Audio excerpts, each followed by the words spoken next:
Gracias a nuestro buen Dios. ¿Podemos decir gracias a Dios?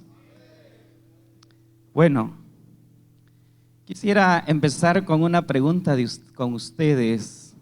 ¿De dónde cree usted que Dios nos ha sacado? ¿Podemos hacer un resumen? Ahí los que tienen su apunte. ¿De dónde te sacó Jesucristo? ¿De dónde te rescató? Esa palabra salvador no es por gusto, de algo te ha salvado, de algo te ha librado. A ver, tómale nota, yo necesito que usted registre esos acontecimientos. Yo no sé, 10, 20, 30, 40 años hacia atrás, ¿de dónde Dios te ha rescatado?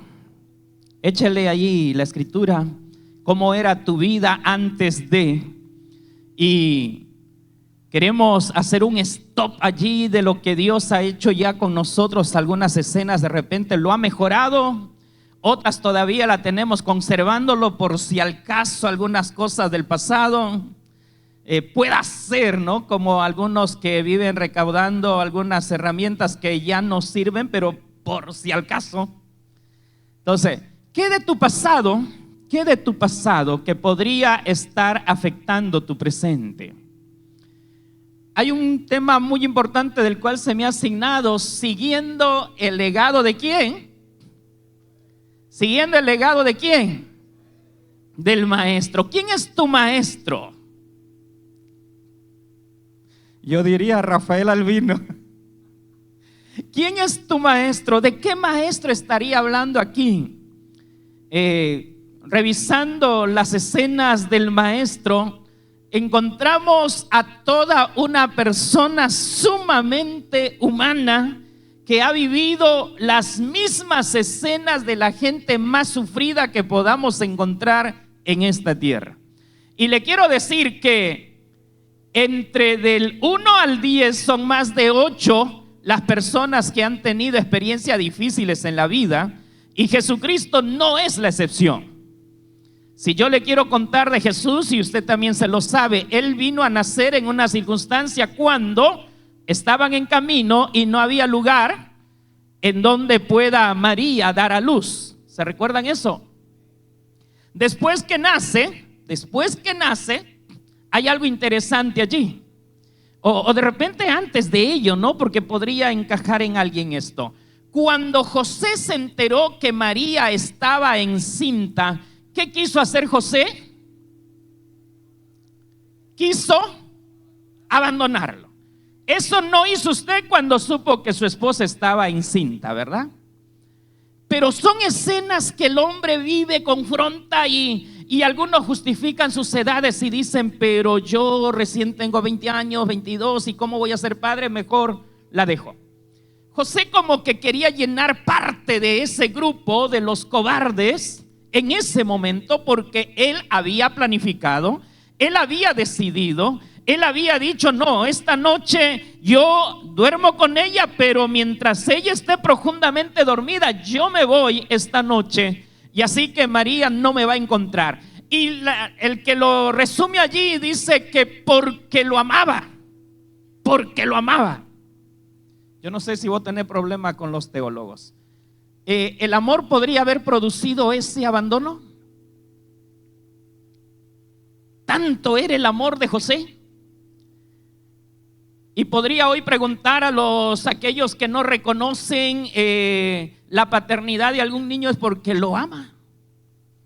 Bueno, lo dejo a que usted se responda. Pero me voy al caso de José. José, en ese lapso de que preparó mochila, preparó todo para irse de casa, alguien le visita, ¿usted sabe? Y le dice: hey, ¿cómo le dice? ¿Cobarde? Hey, muchacho. Pero le decora bonito, y en la versión internacional usted lo va a leer, y dice que no temas. ¿A quién se le dice no temas? ¿A quién se le dice esa palabra?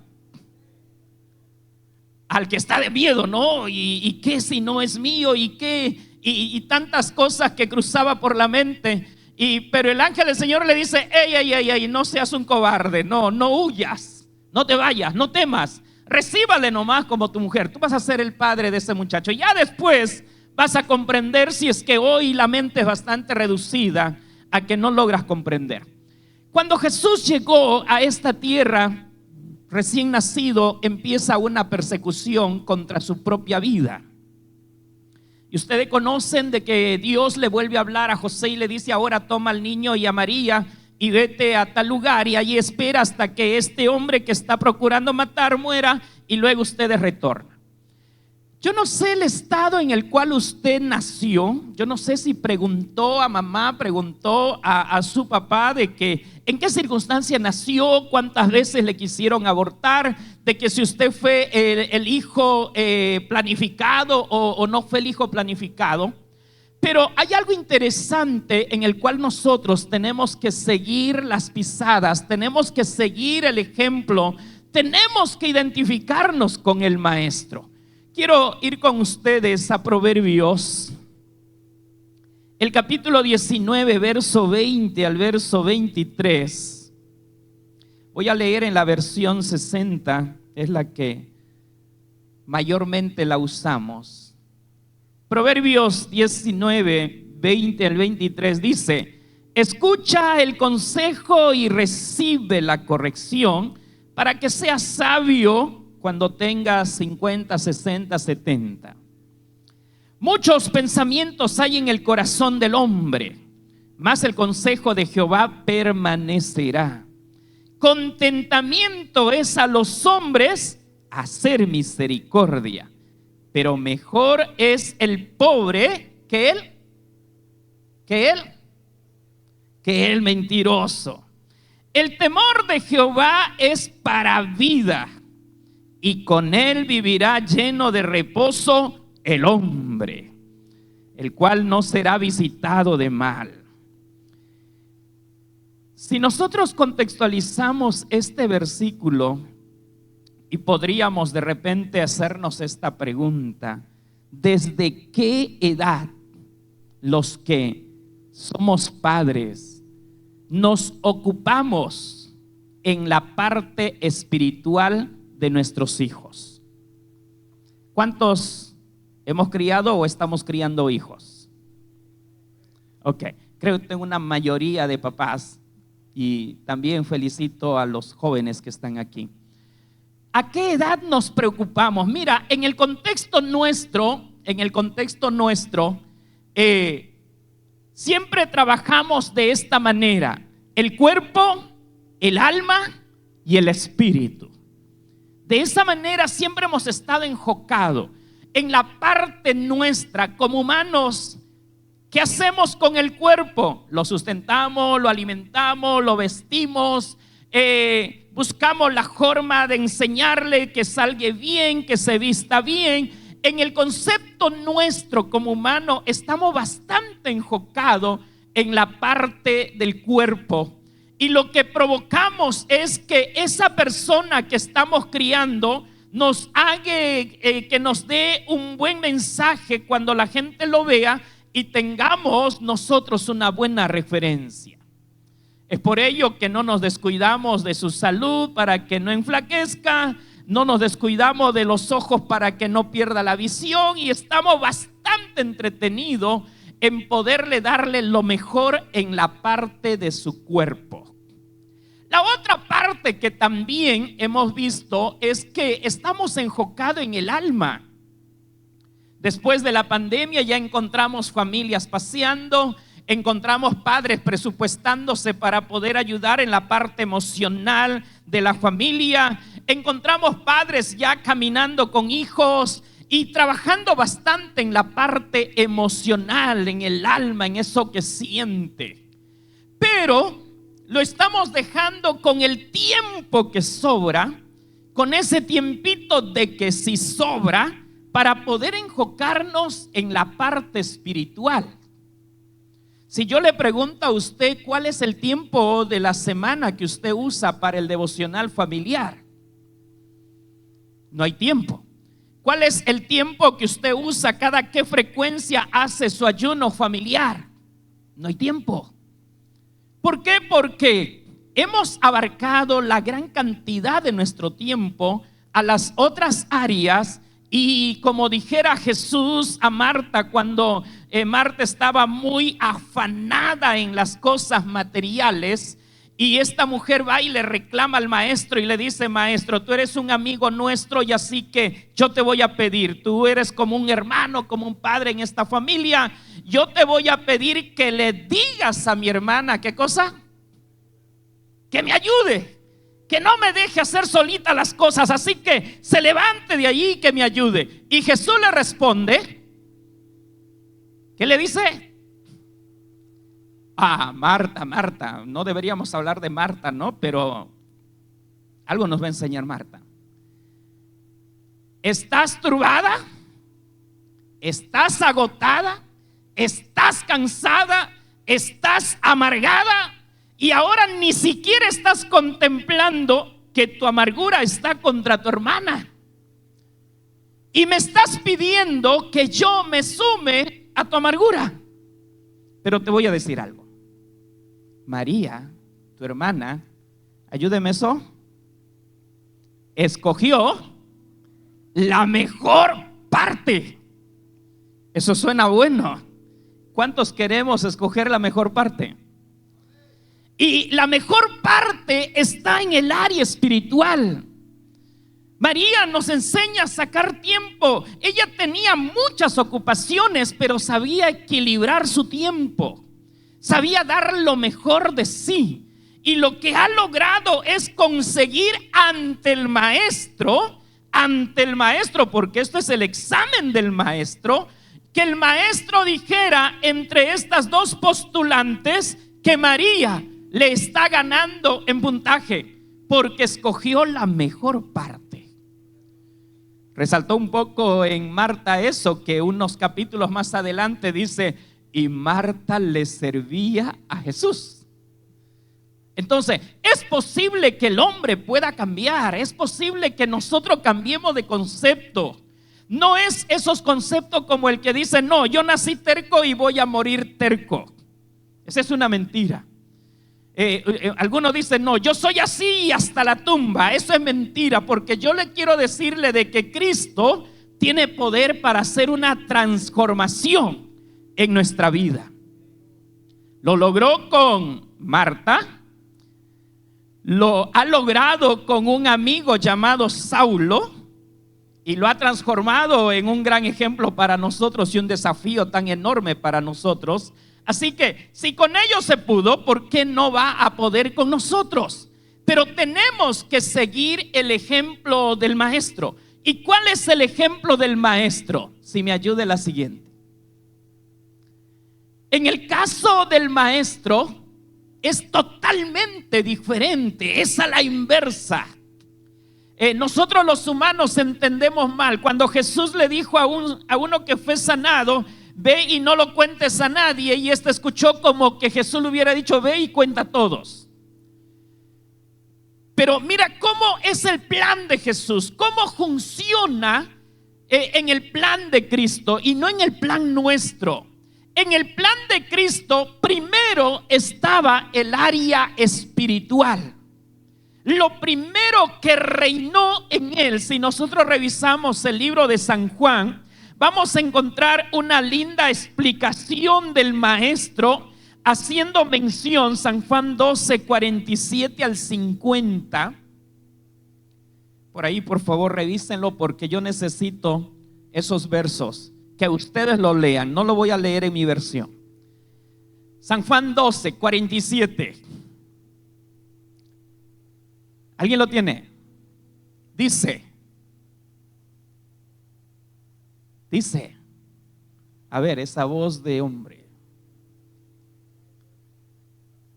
léalo fuerte para que lo escuchen en casa. En casa están bien atentos ahí la familia en las redes, así que, y que ahí diga el hijo, diga: eso es mi papá, y que la esposa dice: eso es mi rey, eso es mi Señor, como Sara. Dice: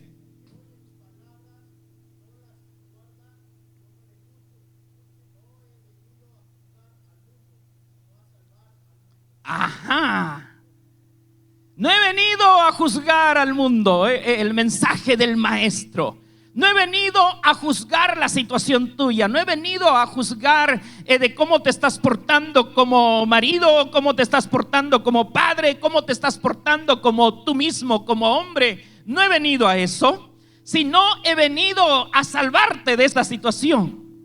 He venido a darte la receta que te va a ayudar. Y el verso siguiente, por favor.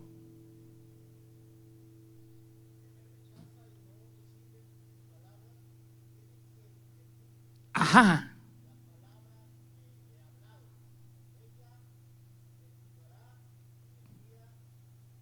Ok. ¿Cuándo será ese día postrero? ¿El sábado? ¿El domingo? No. Entonces todavía tenemos un buen tiempo. Podemos arreglar esta situación. La palabra que yo les estoy aconsejando, dice el maestro, las instrucciones que yo les estoy dando, ella les va a juzgar si es que ustedes no lo aplican, si ustedes no lo ponen en práctica. Ella va a juzgarlos, pero antes hay necesidad que conversemos, hay necesidad de que te manifiestes cuál es tu impedimento para no mejorar tu situación. ¿Qué semillas está faltando sembrar en la conducta tuya?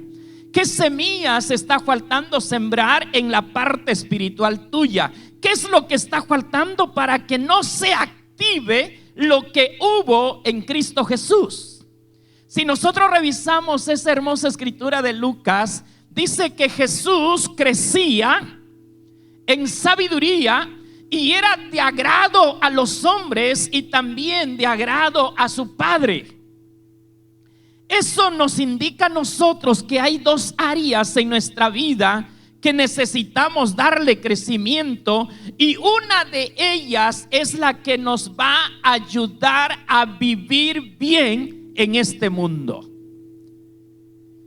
Jesucristo, si usted revisa la historia de Cristo, usted le va a juzgar a Cristo y le va a decir, claro, Él soportó porque es hijo de Dios, Él soportó porque es el mismo Dios, pero vamos, Él soportó, ¿sabe por qué? Porque su prioridad era su vida espiritual. ¿Me dejo entender? Su prioridad era su vida espiritual. Y cuando usted va a leer las citas que Jesús nos dice, Él vivía en una comunicación. ¿Con quién? Con su Padre. Él vivía en comunicación. Usted sabe a qué horas oraba Jesús. ¿Cuántas veces ayunó Jesús? ¿Cuánto tiempo ayunó Jesús? Y si hacemos el conteo de los solo 3 años que Él estuvo en la tierra, con los 40 años que estamos nosotros ya en el Evangelio, de seguro que todavía no alcanzamos. Y tenemos que alcanzar el nivel, la plenitud y la estatura de Cristo. Entonces, hay una tarea muy grande. Si nosotros anhelamos transformar nuestra generación y dejar un legado de excelencia, tenemos que imitarle al Maestro. Tenemos que seguir el ejemplo del Maestro. Cuando le leo a Pablo, y Pablo en una ocasión es el hombre que perseguía a Jesucristo y no quería saber nada de Jesús, y más adelante dice, así como yo aprendí del Maestro. Aprended de mí así como yo aprendí de Él. Cuando antes de esa prioridad espiritual, Pablo no había encontrado sentido de aprender algo del Maestro, pero le empezó a dar importancia. Él provocó en su vida para que pueda haber en él sentido de vida. Y en ese sentido de vida, él llegó a tal punto de decir, ya no quiero vivir yo para mí. Yo quiero vivir ¿para quién? Para mi Maestro. Yo quiero vivir para Él. Yo quiero pertenecerle completo a Él. Pero ¿qué nos está estorbando? Los conceptos mal formados en nosotros en cuanto al cuerpo y al alma. Esas prioridades que le hemos dado más al cuerpo y al alma ha robado espacio y prioridad en nuestra comunión con el Padre. Había una pregunta entre el conversatorio: ¿qué podemos hacer para poder frenar con toda la ola que se está viniendo? Nosotros tenemos definida: aprendamos a vivir como Cristo vivió en esta tierra. Y Pablo nos va a decir, como dice a los Gálatas: contra tales cosas no hay ley que va a estorbar nuestra llegada al cielo. Que nos vamos con Cristo, nos vamos con Él. No importa las leyes que se derogan, no importa las leyes que se implantan, no importa las leyes que los hombres vayan a levantar, pero necesitamos aprender del Maestro. Su prioridad del Maestro. En esa prioridad del Maestro estaba transformar al hombre, estaba cambiar el concepto nuestro.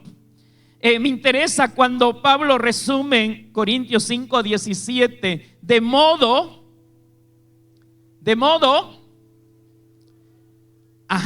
¿cuándo empezó eso con nosotros? En muchos empezó cuando tenían 15 años, 18 años, como el testimonio del obispo a sus 14 años. En muchos empezó a esa edad, pero en otros empezó a los 40, a los 50, el nacer de nuevo. Pero ¿cuándo?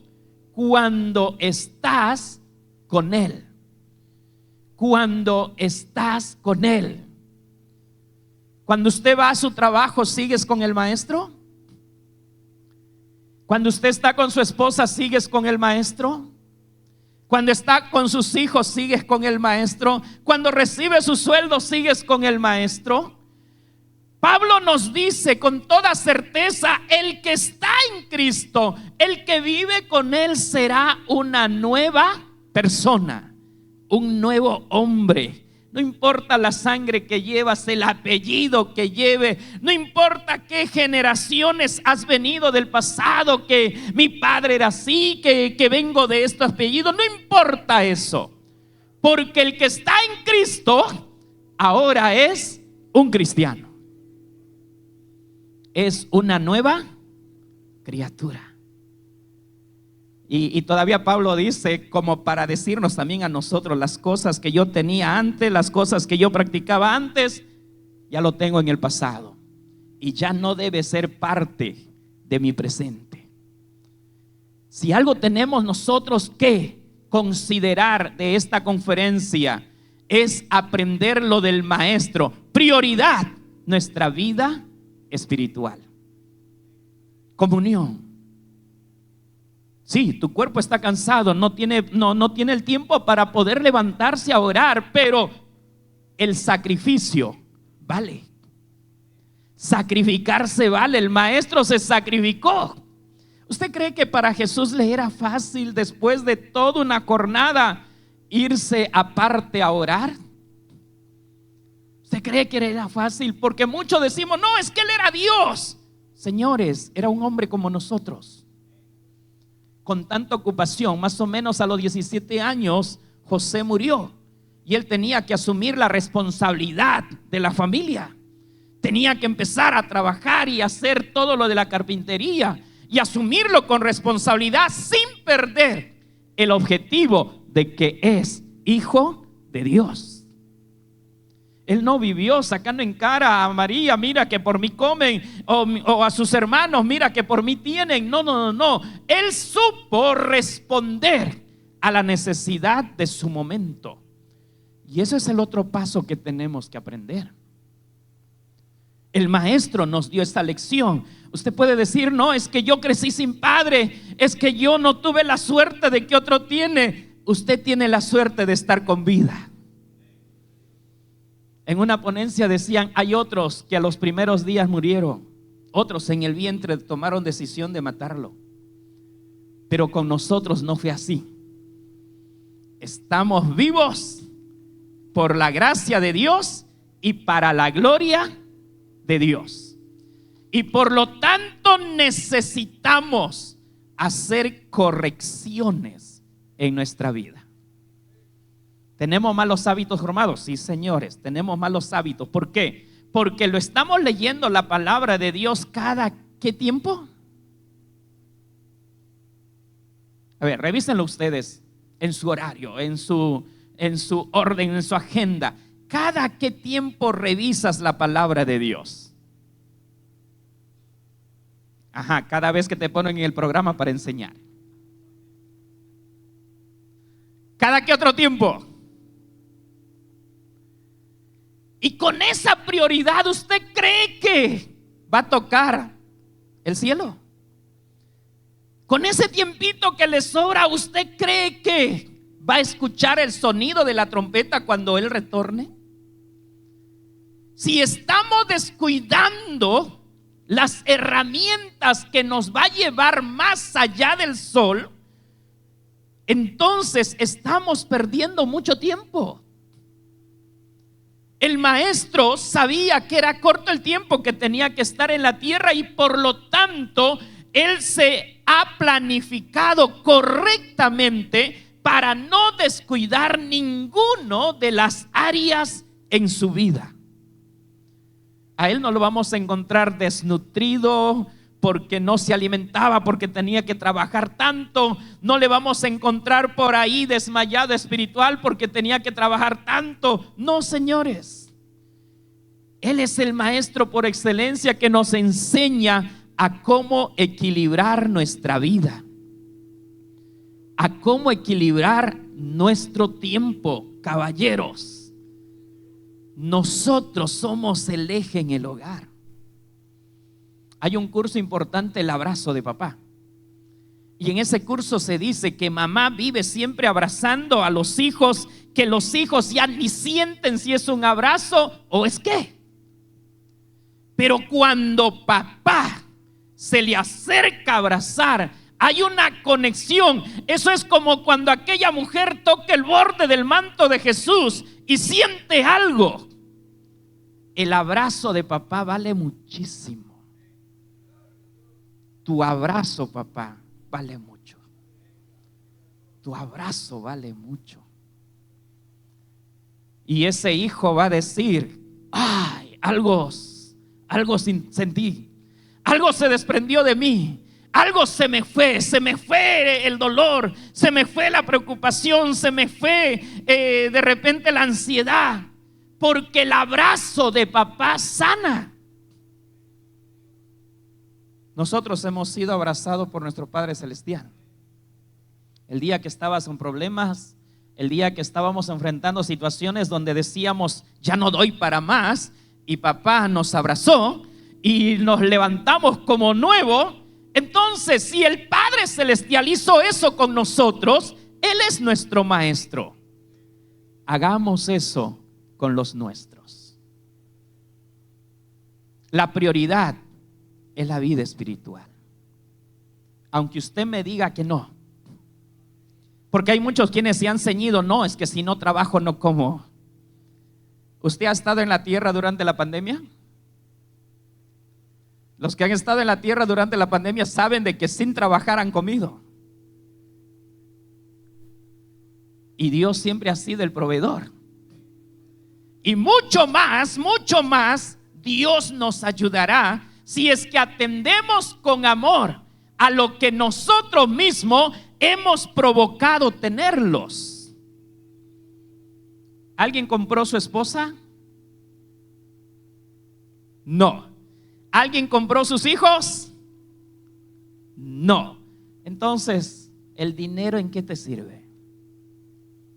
Pero vivimos afanados por el dinero. Para los casados,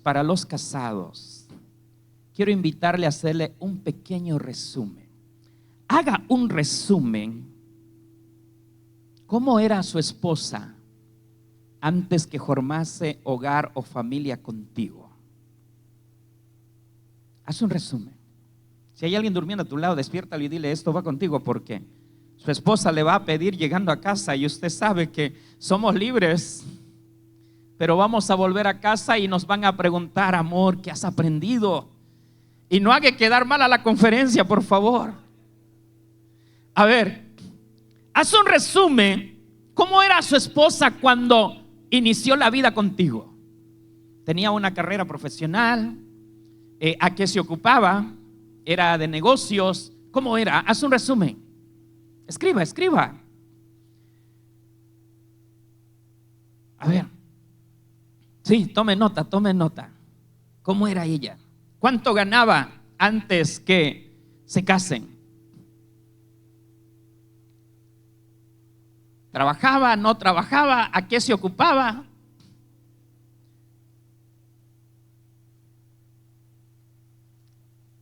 ¿Sí? El que termina, levante la mano, por favor. Y aquel que dice que no me recuerdo, usted mándale un mensajito a su esposa. Ella le va a recordar. Listo. Ahora voy a esto. Cuando Jesús estuvo en esta tierra, el ejemplo del maestro, cuando él tenía que irse, él decidió organizar su iglesia, y a su iglesia, él lo dio toda su autoridad. Usted sabe lo que es todo, ¿verdad? Lo dio todo, no se negó nada, se lo entregó todo y lo hizo por amor. Cuando usted lo ve sangrando en la cruz es solo por amor. Lo hizo todo por amor. Pero cuando Él nos recogió, Él nos adoptó, Él nos aceptó como su hijo, nosotros estábamos sumidos en vicios y en maldad. Y éramos lo inservible. Alguien dijo, nadie podría haber dado un centavo por nosotros, pero Cristo se le ocurrió comprarnos. Y no solamente eso, Él decidió transformarnos para llevarnos a un mejor lugar. Eso significa que cuando Cristo tomó la decisión de aceptarnos, no era para tenernos esclavos del pasado, sino para darnos novedad, para darnos transformación. Y ahora Cristo, cuando Pablo habla en el libro de Efesios, nos dice que nosotros tenemos que ser como Cristo. Así como Él es cabeza de la iglesia, nosotros somos cabeza del hogar. Uy, suena eso, ¿no? Suena con una gran autoridad. Somos cabeza del hogar. Listo. Revisemos cómo le encontraste a tu esposa. ¿Y cuánto ha mejorado hasta ahora durante los años de matrimonio? ¿Ha mejorado? ¿Ha empeorado? A ver, ¿mejoró? ¿Empeoró? Porque Cristo tiene una promesa hecha con su iglesia y dice que yo la voy a presentarle al Padre, yo la voy a presentar al Padre sin mancha y sin arruga. Nosotros como maridos tenemos una alta responsabilidad con nuestra esposa en primer lugar, de mantenerle bella, de mantenerle hermosa. ¿Y qué es lo que mantiene bella y hermosa a una persona? Son los mismos piropos que Jesús le dice a la iglesia, porque es la parte emocional. Tú puedes llenarle de cosas, llenarle de dinero, llenarle de muchos artefactos, pero si esa mujer está maltratada emocionalmente, de nada lo va a disfrutar. Lo que Cristo sanó en nosotros fue en nuestro corazón. A nosotros no nos importa la riqueza, nos importa es que Cristo viva en nuestra vida. Y cuando Cristo está con nosotros, entonces hay plenitud de gozo. Y lo que necesitamos aprender del maestro como maridos es aprender a resaltar la vida de nuestra esposa, ayudarla. Para Sara, Abraham era su Dios, era su Señor. Y Sara estaba sumamente segura al tenerlo Abraham con él, con ella. Pero en ese momento que nos narraba el maestro en la primera sesión, en que ese hombre, esa cabeza del hogar, le empieza a infundir concepto a Sara y le dice: Sara, mira, cambiemos este papel, por favor, diga que no soy tu marido. Yo no sé dónde marcó la seguridad en Sara, cómo quedó en ese momento. ¿Y ahora qué hago? Porque esa mujer amada que tú tienes es bien sensible, así como es la iglesia con Cristo. Pero tenemos un papel predominante como hombres y la tenemos que ponerle en acción, porque el maestro nos enseñó. Y el maestro nos dijo que por amor tenemos que desangrarnos.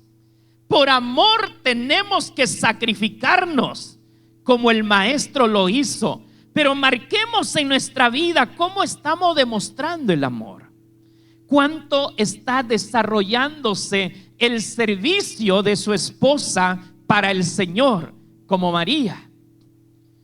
¿Cómo se está desarrollando? Puede tener 1000 ocupaciones. Nosotros somos los jefes, somos la cabeza de poder guiar la parte espiritual, la parte emocional y la parte del cuerpo de cada miembro de nuestra familia. El Señor nos dio esa autoridad. Él es nuestro vivo ejemplo de que podemos hacer brillar el rostro de los que viven con nosotros. Podemos hacer que ellos crezcan y se desarrollen. Hay una imagen más adelante.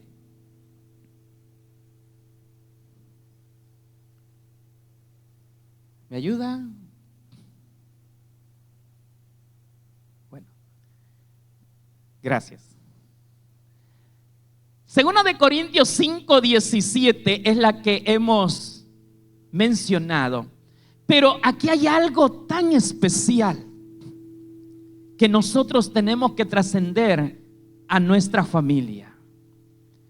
Si algo aprendí de los devocionales es cuando mi madre me levantaba a las 4 de la mañana para poder leer la Biblia, cantar un tiempo y doblar rodillas.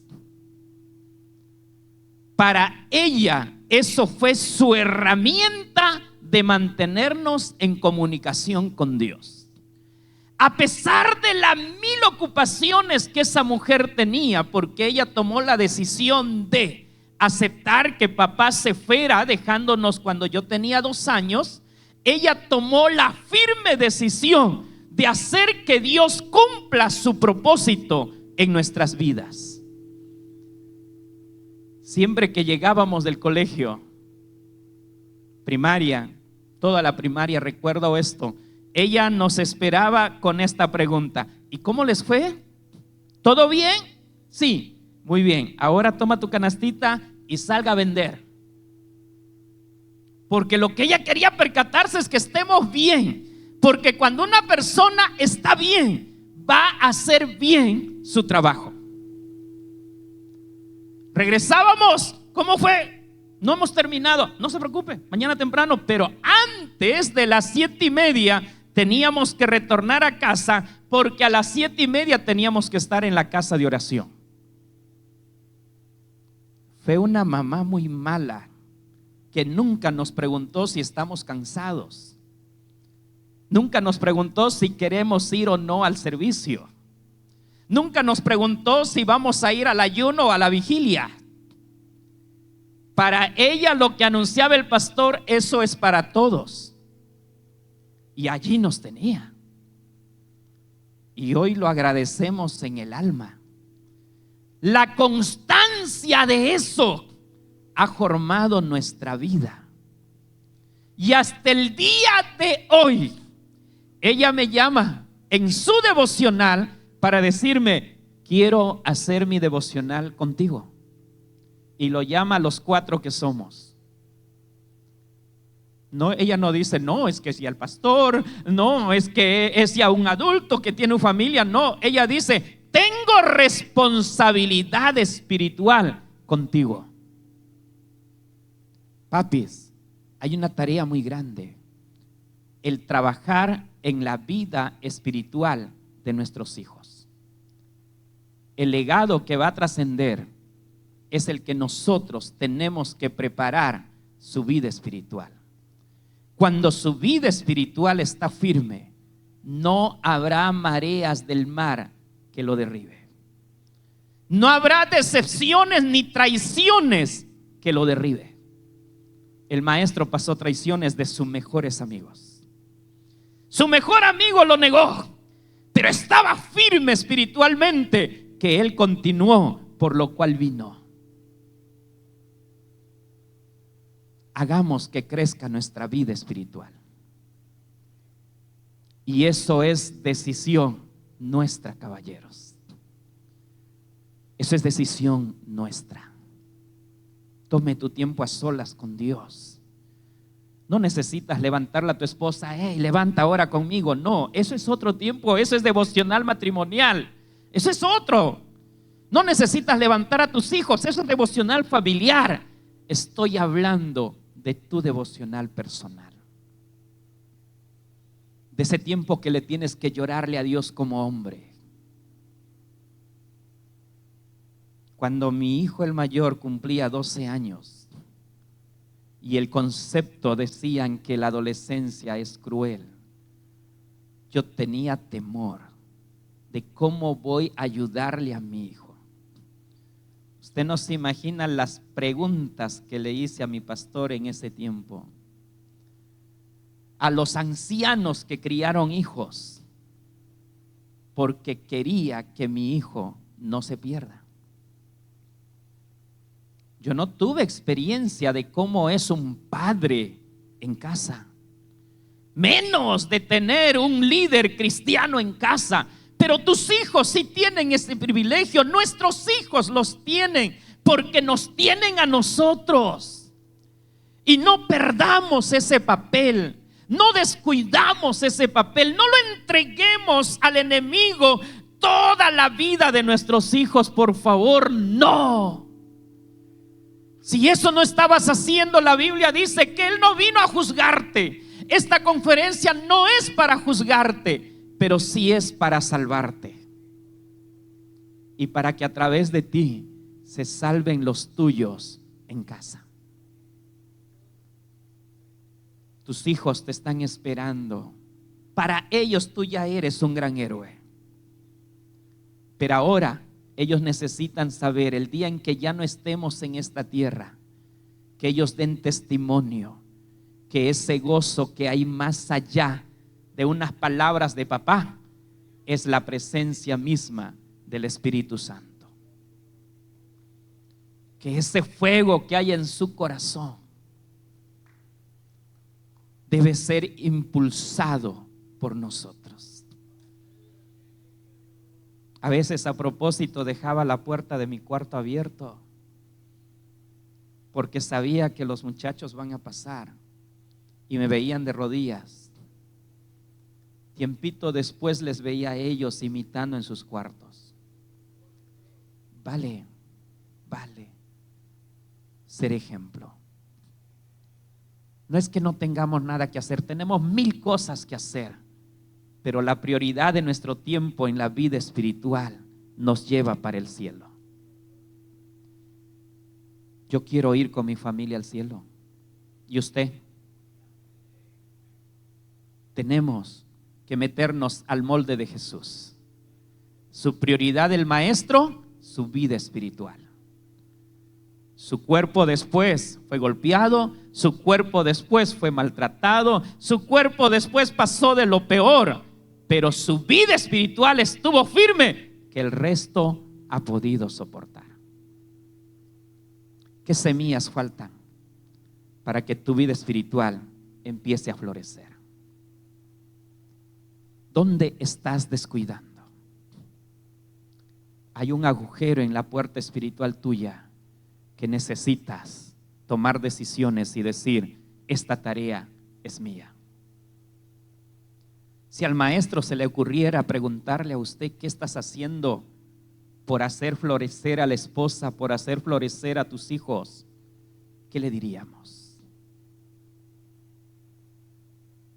No cuántos pares de zapatos tienen, no cuántos vestidos tienen, sino cómo está su gozo con el autor de la vida. Cómo está su vida espiritual de cada uno de ellos. Puede ponerse sobre sus pies. Seguir las huellas del Maestro es una tarea de hombres. Esa es nuestra tarea. Una de las palabras que Jehová le dice a Job: sé hombre, párate firme, te voy a hablar como a hombre. Y esos hombres están aquí, porque los hombres son aquellos que toman decisiones con responsabilidad. Nos dio el privilegio de nacer varones, pero tomamos decisiones de convertirnos en hombres. Podemos conversar con Dios y podemos decirle: Señor, ayúdame a cambiar esos conceptos. Estoy descuidando mi vida espiritual. Estoy descuidando. En vez de estar de rodillas contigo, de repente estoy ocupado buscando un extra en el trabajo. En vez de estar a solas contigo un día ayunando, estoy buscando reemplazar a alguien en el trabajo para ganarme un centavo más. No olvides que el oro y la plata no es del hombre, es de Dios y se lo da a quien Él quiere. Por más que lo buscamos, no la podemos encontrar. Hablemos un momento con Él. Jesucristo, amado Maestro divino, el bello ejemplo que usted nos dejaste sobre esta tierra es el poder imitarte a ti. No nos has traído para juzgarnos en este congreso. Nos trajiste para salvarnos, para salvar nuestra familia, para salvar a los que amamos. Pero por favor, te lo imploramos, te lo suplicamos, que en esa inmensa misericordia tuya ayudes, Señor, en esa predisposición de cada hombre reunido en este lugar, podamos tomar decisiones de marcar la prioridad de contactarnos contigo, de tener una conexión contigo, así como nos diste el ejemplo de estar conectado con el Padre, que no te importaba las horas del día ni la noche, aún estando cansado y agotado. Esa disciplina tuya es la que nos falta asumir. Si usted lo lograste, es posible que sí podamos hacerlo, pero necesitamos marcar en nuestra vida la prioridad. Señor, sobre estos hombres está descansando muchas familias. Sobre estos hombres está reposando, Dios, nuevos hombres en el hogar. Sobre estos hombres, Dios eterno, hay toda una generación que tiene que levantar el nombre tuyo hacia lo alto, que tiene que proclamar la grandeza tuya, que se tiene que demostrar a todo el mundo de que somos hijos tuyos. Pero tendrán que verlos en nosotros, tendrán que ver nuestro andar, nuestro caminar y nuestra entrega hacia ti. Acepte el compromiso de hombres en esta tarde. Acepte el compromiso de padres. Acepte el compromiso de esposos. Acepte el compromiso de líder en una iglesia. Acepte el compromiso de pastor, el compromiso de miembro. Acepta, Dios, ese compromiso en esta tarde. Y queremos marcar la diferencia para la gloria tuya. Deseamos presentarnos delante de ti, mi Dios de los cielos, aprobados como dice tu palabra, y que no tengamos de qué avergonzarnos. Estos son los hombres que trajiste para cambiar el destino de su familia. Estos son los hombres que trajiste, Dios, para crear una trascendencia en su generación y marcar un legado que pueda llevarlos, Señor, al cielo, a ese lugar maravilloso que fuiste a prepararnos. Te adoramos, Jesucristo. Te adoramos, Rey de los cielos, porque eres grande, mi Rey. Gracias te damos, Jesús. Gracias te damos, mi Dios. Aleluya. Gloria a Dios. Pueden abrir sus brazos como si van a volar y abrácense fuerte, por favor. Abrácense ustedes. Ámense. Ustedes son los hombres de Dios. Y lo que Dios tiene en esta iglesia es a los hombres grandes y fuertes como ustedes. Dios me los bendiga.